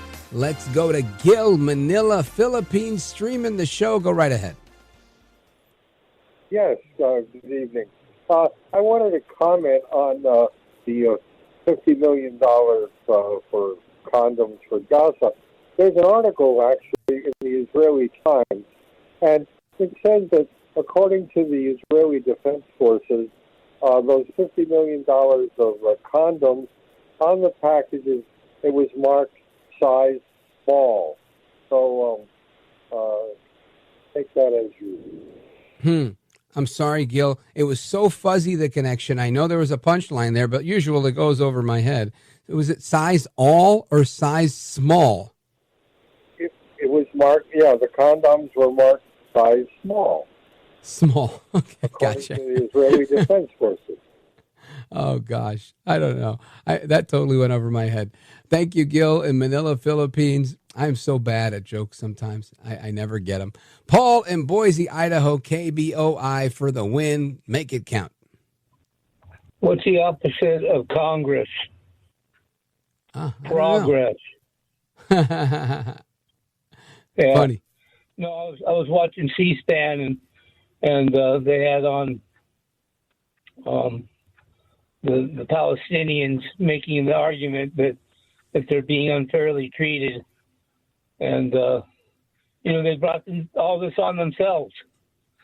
They kidnapped and brutalized, raped, and murdered their hostages systematically.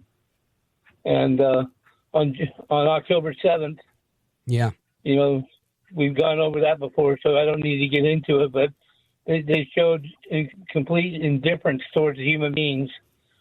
And yet they still need $50 million worth of condoms. I can't even say it. That's kind of crazy, I think. Paul in Boise, Idaho, thank you, my brother. I appreciate it. I got to wrap up here because we have some conversation with Angela Stanton-King. And, of course, I have to bid everyone adieu because it's that time and the music plays. And here's where I say good night, God bless you, and hasta la próxima, America. I'm Rich Valdez.